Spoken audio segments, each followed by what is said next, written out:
we will see in 1 second what it took the milk drop 1/41st of a second to do.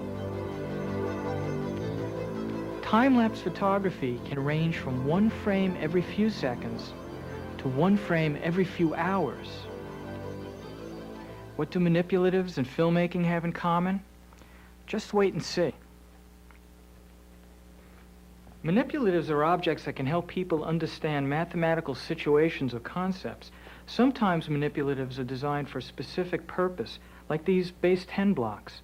Other times, we can use everyday objects as a manipulative.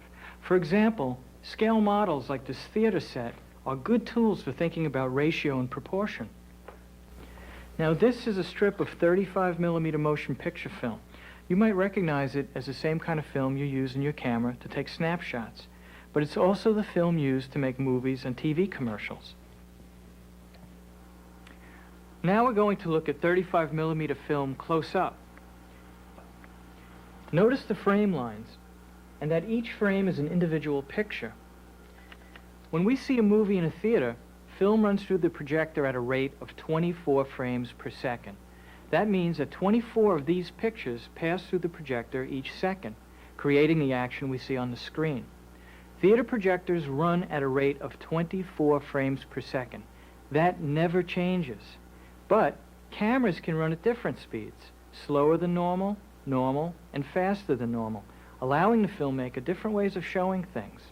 First, let's talk about normal action. This is an editing machine. It's normally used to project film during the editing process, but for our demonstration here, we'll use it as our projector. Let's take a look at some normal action.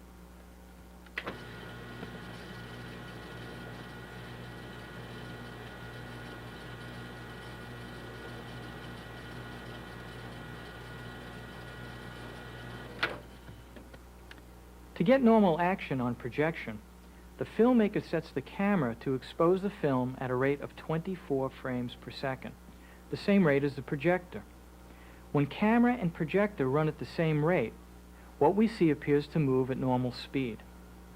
We're going to use film as a manipulative to show some of these relationships. Here, I have 2 equal strips of film, each 24 frames long, which equals a second of projection time. If I shoot at 24 frames per second, and I project at 24 frames per second, I will get normal action. The action I shot will equal the action I project. You can describe this relationship as a ratio of 24 to 24, or 1 to 1.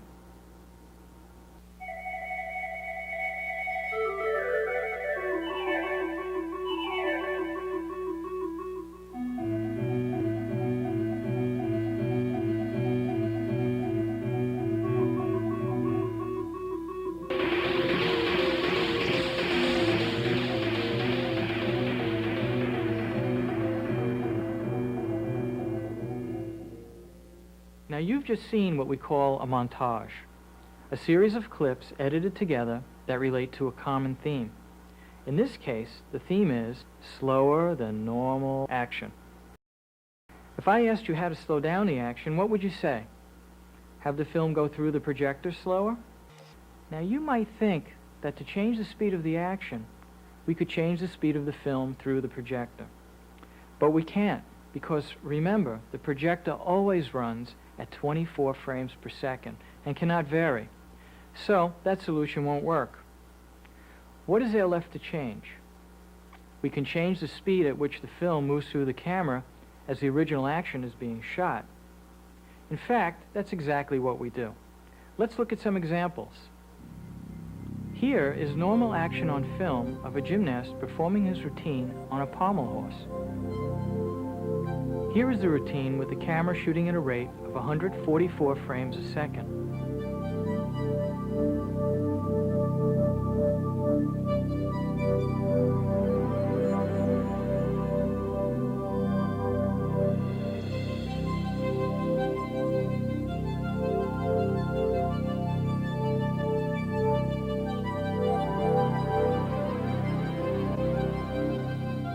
Here is a drop of milk splattering at normal action.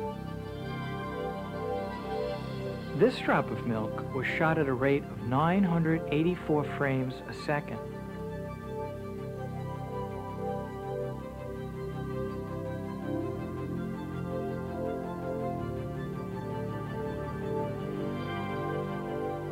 There is a pattern here. What we are seeing is the rule that the faster we run the camera, the slower the action happens when we project it. Let's look at that principle using our strips of film. Here is our strip of film that is 24 frames and is equal to 1 second of projection time. Now, this strip of film is 144 frames long and is equal to 1 second of camera time of the gymnast we saw in slow motion.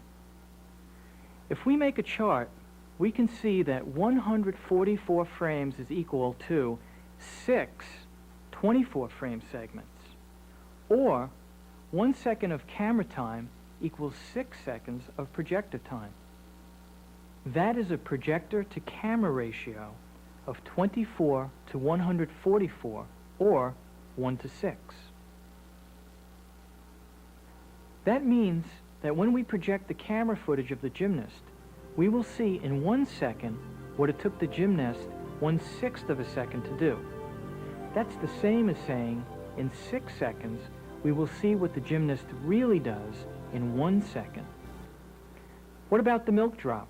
Can we follow the same rule of mathematics? The camera ran at a rate of 984 frames a second.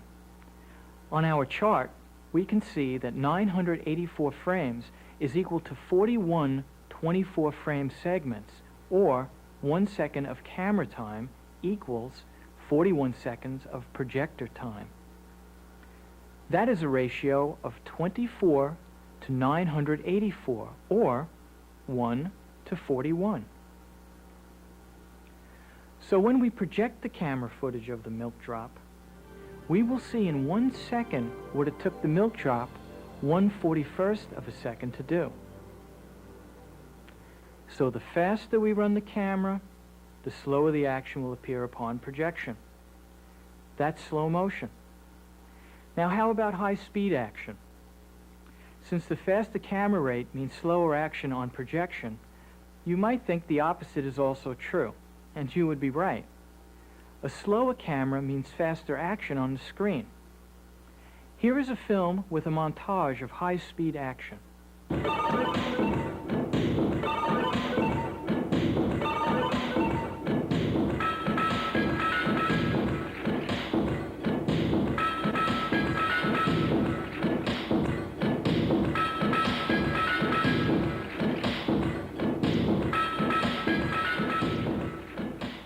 If we wanted to double the speed of an action, at what rate should we set the camera? If you said 12 frames per second, you would be correct. To double the speed of an action, we need to show twice as much action each second. Using our chart, we can see that 12 frames is equal to 1/2 of the 24-frame segment, or 1 second of camera time equals 1/2 second of projector time. That is a ratio of 24 to 12, or 1 to 5/10. So when we project the action, we will see in 1 second what the camera saw in 2 seconds. Now, if we want to speed up the action even more, we run the camera even slower. Here is a sample of time-lapse. Time-lapse photography can range from 1 frame every few seconds to 1 frame every few hours.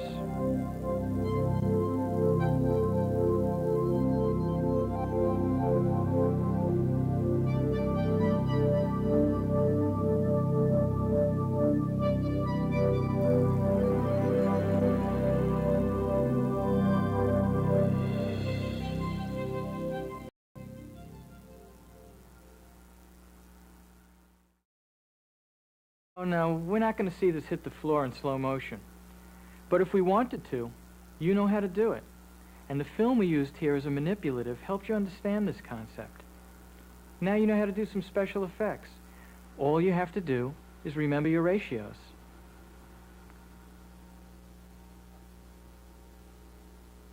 Of course. course, there's always stop action.